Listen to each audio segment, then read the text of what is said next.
أعوذ بالله من الشيطان الرجيم بسم الله الرحمن الرحيم والعصر إن الإنسان لفي خسر إلا الذين آمنوا وعملوا الصالحات وتواصوا بالحق وتواصوا بالصبر আল্লাহ পাক রব্বুল আলামিন পবিত্র কুরআনুল কারীমের মধ্যে এমন একটি সূরা নাজিল করেছেন।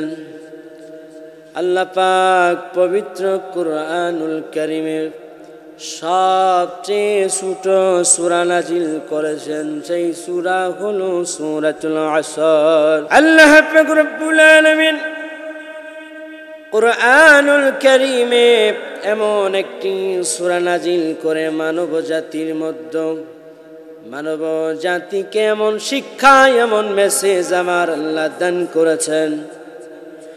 এই মেসেজ যদি কোনো বান্দা তার জীবনে পার্থিব জীবনে যদি এই আলোচনা এই আয়াত যদি আমল করে, আল্লাহ পাক রব্বুল আলামিন দুনিয়াতে ও আখিরাতে তাকে কল্যাণ দান করবেন।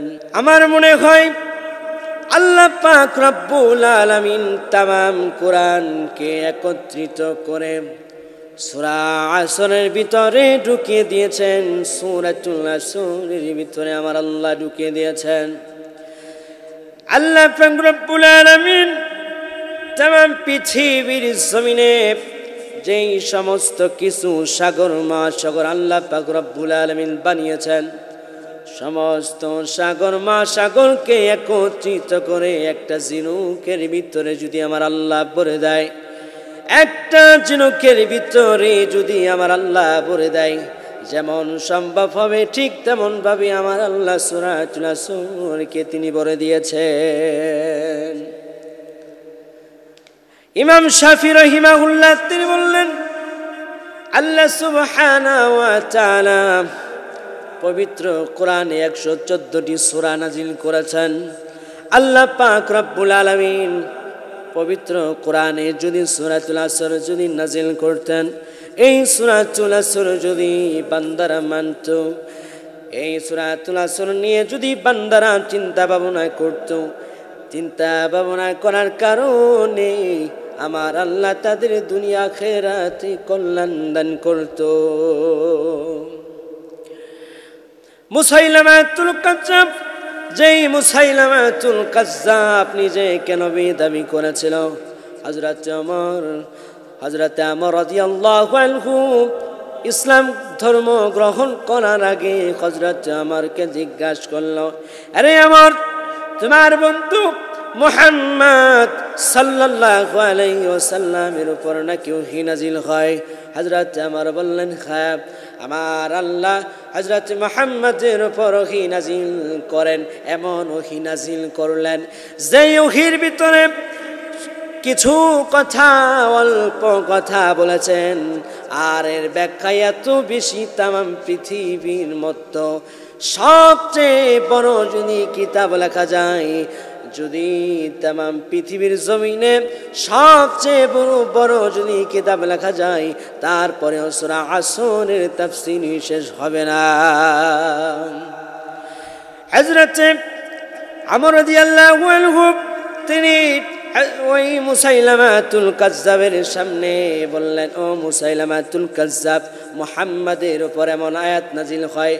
তিনি বললেন, ওয়াল আসরি ইন্নাল ইনসানা লাফি খুসর ইল্লাল্লাযীনা আমানু ওয়া আমিলুস সালিহাত وتواصوا بالحق وتواصوا بالصبر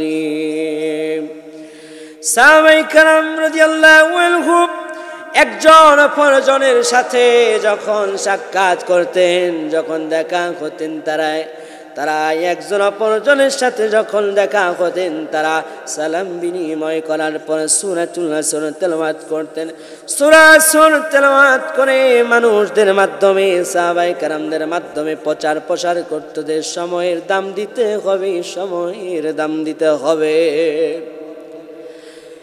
হযরত ইবনে কাইয়্যিম রাহমাতুল্লাহি আলাইহি তিনি বললেন, আমার জীবন থেকে যেই সময়গুলো চলে গেল এইগুলা হলো আমার স্বপ্ন, এইগুলা হলো আমার কল্পনা, আর যেই সময়গুলো আমার সামনে অতিবাহিত হচ্ছে এইগুলা হলো আমার আকাঙ্ক্ষা।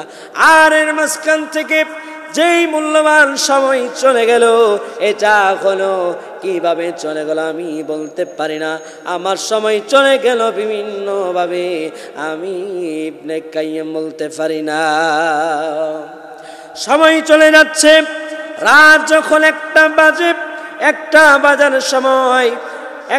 বাজার সময় ওই ঘড়ি মনিবকে জানিয়ে দেয়, ও মনিব আপনার জীবন থেকে 1 ঘন্টা চলে গেল, 2 ঘন্টা চলে গেল, আর এই ঘন্টাগুলো আপনি ফিরে পাবেন না। ইমাম রাজি রাহমাতুল্লাহি আলাইহি তিনি এই সূরাতুল আসরের তাফসীর করতে গিয়ে তিনি লিখলেন, এক বুজুর্গর কথা তিনি লিখলেন, তিনি সমস্ত কোরআনের তাফসীর ব্যাখ্যা তিনি করলেন, কিন্তু সূরা আসরের তাফসীর তিনি বুঝতে পারলেন না, তিনি করতে পারলেন না। তার মাথার ভিতরে সব সময় সূরাতুল আসরের ব্যাখ্যা খোঁজার জন্যই শুধু ব্যস্ত হয়ে থাকে। এই বুজুর্গ ব্যক্তি তিনি বাজারে গেলেন, বাজারের অপর প্রান্তে দেখে কে যেন জোরে জোরে বলে, আল্লাহ ওই ব্যক্তির উপর রহম করো যার পুঁজি গলে যায়, আল্লাহ ওই ব্যক্তির উপর রহম করো যার পুঁজি গলে যায়। ওই বুজুর্গ ব্যক্তি তিনি ওই ব্যক্তির কাছে গেলেন, পরে দেখলেন আর কোনো ব্যক্তি নয়, ওই ব্যক্তি সাধারণ একজন ব্যক্তি বড় বিক্রি করতেছে। ওই বুজুর্গ ব্যক্তি বড় বিক্রি যেই ব্যক্তি করতেছে তাকে জিজ্ঞাসা করলেন যে ভাই এই পুঁজি কেমন করে ফুরিয়ে যায়? তখন বলে, আমার সমস্ত টাকা পয়সা দিয়ে আমি এই বরফগুলো কিনেছি, আমি যদি বিক্রি না করতে পারি আমার পুঁজিগুলো গলে যাবে, আর পুঁজিগুলো গলে গেলে আমার টাকা পয়সায় কোনো কিছু আসবে না। ওই বুজুর্গ ব্যক্তি চিৎকার করে বললেন, আমি সূরাতুল আসরের আমি তাফসীর বুঝতে পেরেছি, সূরাতুল আসরের তাফসীর আমি বুঝতে পারলাম। মোট কথা হলো আল্লাহ পাক রব্বুল আলামিন এই সূরার ভিতরে তিনি সময়ের দাম দিতে বলেছেন। সময় চলে যায় বান্দা আশ্চর্য মলন বিক্রি করতে করতে সময় চলে যায়। বাজারে মানুষের রূপকথা, মানুষের চুলখড়ি, মানুষের বিভিন্ন কাজে সময় ব্যয় হয়ে যায়। 1 সেকেন্ডের জন্য পিছনের দিকে বান্দা তাকাই না। মরণের পর আল্লাহ পাক রব্বুল আলামিন যখন মানুষের সময়ের হিসাব নেবে, ওই বান্দা 1 সেকেন্ডেরও উত্তর দিতে পারবে না সময় কোথায় কাটিয়েছে।